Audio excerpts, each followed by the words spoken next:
Halo pendengar, tiba saatnya untuk belajar bahasa Jepang. Saya Lilis Ariwati dan Saya Rane Hafid, kami akan mendampingi Anda dalam acara ini. pemeran utama dalam program belajar bahasa Jepang ini adalah Kwong dari Vietnam. Kita akan belajar bersama Kwong tentang berbagai ungkapan yang bermanfaat dalam situasi bisnis maupun pribadi. Dan jangan lupa masih ada pojok Jotatsu no Kotsu, di mana Anda bisa belajar budaya Jepang lebih dalam lagi.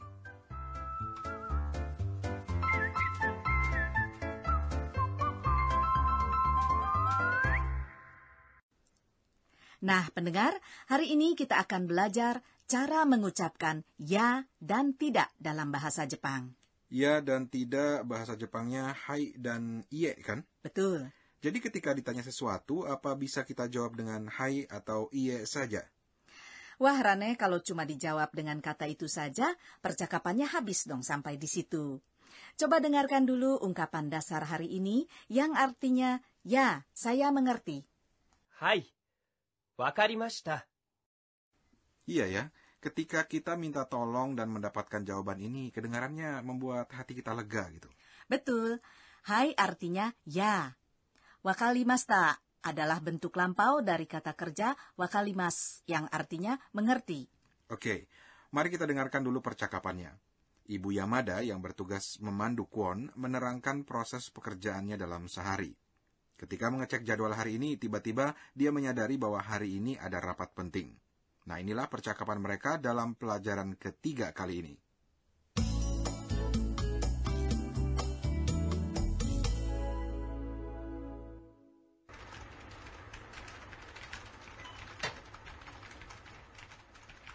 Kwonさん、ちょっと、はい、今日これから会議があります。出てください。はい、わかりました。場所はどこですか？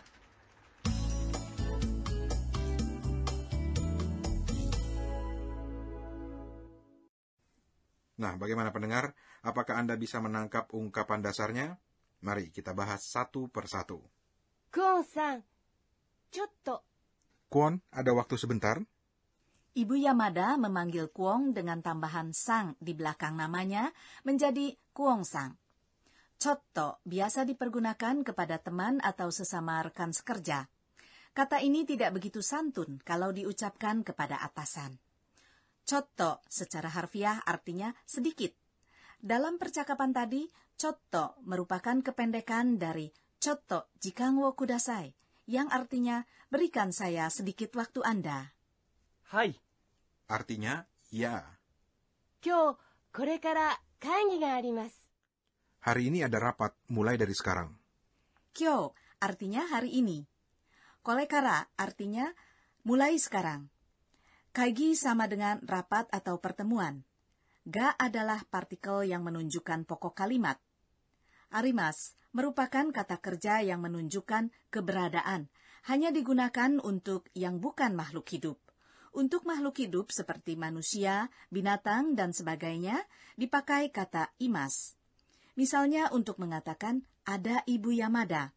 Bahasa Jepangnya adalah Yamada Sangga Imas. Ah, begitu. Jadi jenis kata-katanya tergantung ya, apakah makhluk hidup atau bukan ya? Ya, benar. Lalu untuk menyatakan hari ini, bahasa Jepangnya adalah kyo, dengan bunyi o yang panjang. Besok, ashita. Dan kemarin adalah kino, juga dengan huruf o yang panjang. 出てください。 Tolong hadir. Dete adalah kata perintah dari kata kerja demas, yang berarti hadir. Terbentuk dengan akhiran mas yang diubah menjadi akhiran t. Demas menjadi dt. Kudasai adalah kata perintah yang santun dengan arti tolong atau mohon. Kata kerja berakhiran mas yang diubah menjadi akhiran t lalu ditambahkan kudasai mempunyai arti tolong titik-titik. Titik-titik te kudasai. はい、わかりました。 Artinya, ya, saya mengerti. Pendengar, inilah ungkapan dasar kita hari ini. Dan Lilis, apabila kita ingin memberikan jawaban negatif, apakah kita bisa menggunakan kata iye yang merupakan bentuk kata kerja negatif itu? Nah, ini dia. Untuk membentuk kata kerja negatif, kita juga harus mengubah akhiran titik-titik mas menjadi titik-titik maseng. Misalnya, wakarimas menjadi wakarimaseng. Ya, saatnya untuk latihan. Mari kita berlatih membuat kata negatif datang. Bahasa Jepangnya adalah kimas. Cobalah membuat kalimat negatif dari dia datang. 彼は来ます。 Jadi, kare wa kimaseng. Betul sekali.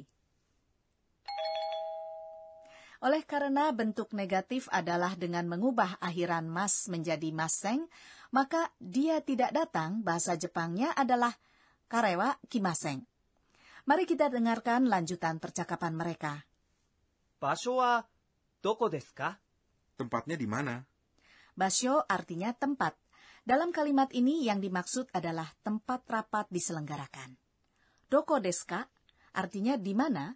Jadi jangan lupa ya, ketika kita ingin menanyakan suatu tempat atau benda, kalimatnya adalah titik-titik wa doko desu ka? Baiklah, kini kita beralih ke pojok Jotatsu no Kotsu yang berisi kiat untuk mendalami Jepang. Hari ini kami bahas tentang cara menolak yang biasa dipergunakan oleh orang Jepang.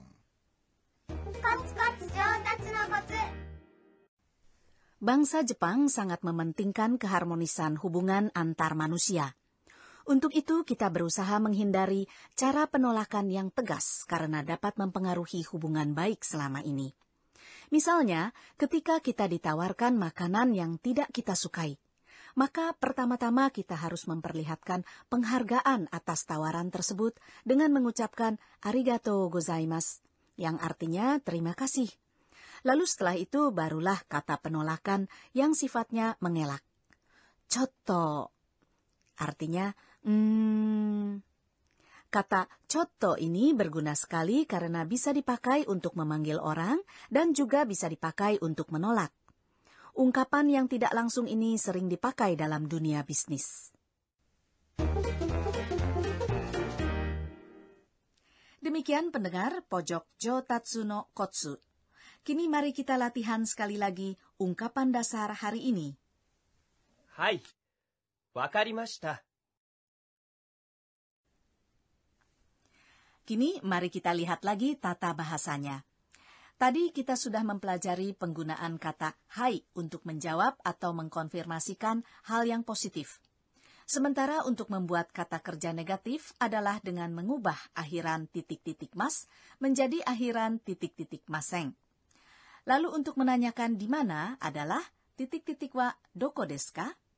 Dengarkanlah sekali lagi percakapan hari ini.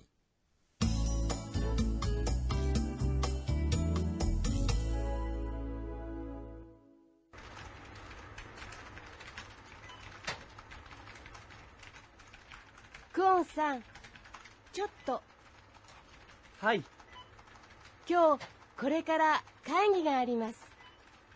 出てください。はい、わかりました。場所はどこですか？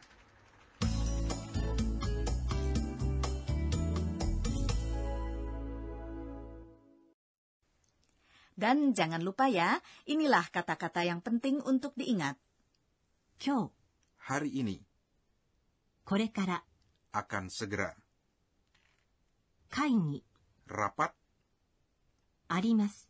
ada 出ます。 hadir わかります。 mengerti 場所、 tempat どこ、 di mana. Pendengar, sekianlah pelajaran ketiga belajar bahasa Jepang ini. Hari ini kita belajar penggunaan hai dan iye. Lain kali kita akan belajar tentang cara menanyakan waktu. Sampai berjumpa lagi di pelajaran berikutnya. Sayonara.